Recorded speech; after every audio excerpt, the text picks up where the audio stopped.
Boo! Hi everyone, Gumthany Chu Tano here, the internet's busiest music nerd, and it's time for a review of the new Declan McKenna album, Zeros. This is the second major label project to come from UK singer-songwriter Declan McKenna, who had a breakthrough moment in the middle of the 2010s with youthful tearjerkers such as Brazil, songs that had a commercial appeal but also a raw indie rock edge, which is a sound and aesthetic he would embrace into the deeper cuts of his 2017 LP, What Do You Think About the Car? But there was another side to Declan's sound showcased in songs such as Mind, I Am Everyone Else, moments that had a bit of a retro flair, showcased a love of glam rock and vintage pop rock, which is something he is really going all in on with Zeros. And the more I listen to it, the more I guess I can't help but imagine Declan reaching out to me through a time warp saying, please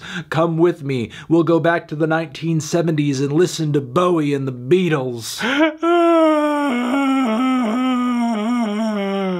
Anything to escape the pandemic, honestly. But I guess this current crop of songs doesn't so much feel like a pure exercise in nostalgia as much as it is an attempt at making these older ideas appeal to a contemporary audience. And I do admit that Declan and his producer Jay Joyce do a decent job of giving these old glam rock vibes a modern punch and heaviness, but outside of that, there's not much to say about their efforts here. The vocals, for one, are average, just painfully average for track after track after track. While Declan's singing here does come off more mature than it did with the somewhat, I guess, cracked yelping and screaming that he engaged in every once in a while on his last LP, that at least was more distinct than what he's doing currently, even if the singing on his past record you couldn't always categorize as being good in the traditional sense. And the vocals aren't just so-so, they're also pretty derivative. The singing on the opening track of this thing is a dead ringer for something you might hear on a Cage the Elephant record, an arguably gutsier band. So I do struggle with the vocals in that I'm having a hard time finding anything stupendous about the performance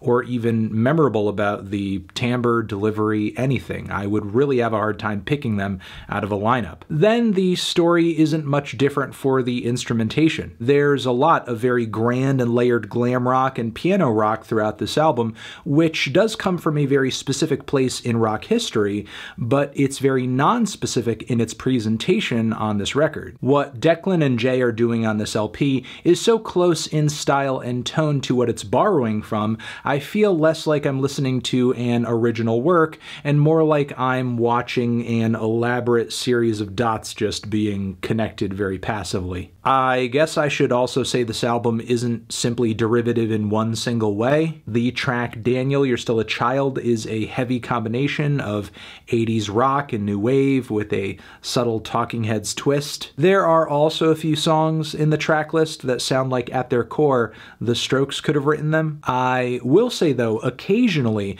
the songwriting does outshine the lack of daring instrumentation and aesthetics. Beautiful Faces is a genuinely good song no matter what kind of instrumentation you wrap it in. Beautiful faces! Eerie chorus melody, haunting lyricism, and Declan's vocals sound more animated here than they are on most of the album. The pounding dance rhythms, cute Glock melodies, and buzzing guitars are all an added bonus. Rapture as well as Key to Life on Earth both have their infectious moments too, especially the grand finishes both of them present, but it's not like the writing is amazing from beginning to end on this thing either. For example, the track Emily is a tedious clash of folky acoustic guitars, psych pop vocal harmonies, and a combo of funky drums and bass. There's even a woodwinds breakdown that doesn't quite make sense. Look, for the most part, Zeros to me just sounds like pastiche after pastiche after pastiche.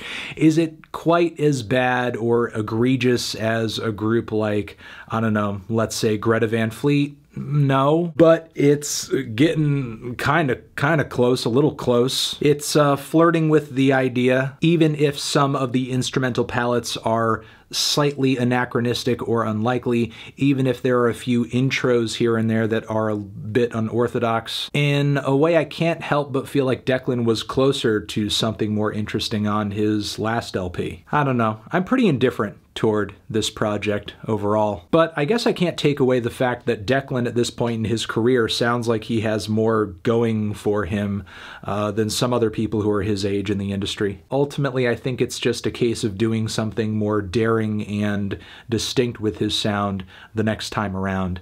I'm feeling a decent to strong 5 on this one. Transition, have you given this album a listen? Did you love it? Did you hate it? What would you rate it? You're the best, you're the best. What should I review next? Hit the like if you like, please subscribe, and please don't cry. Hit the bell as well. Over here next to my head is another video that you can check out. Hit that up or the link to subscribe to the channel. Anthony Fantano, Declan McKenna, forever.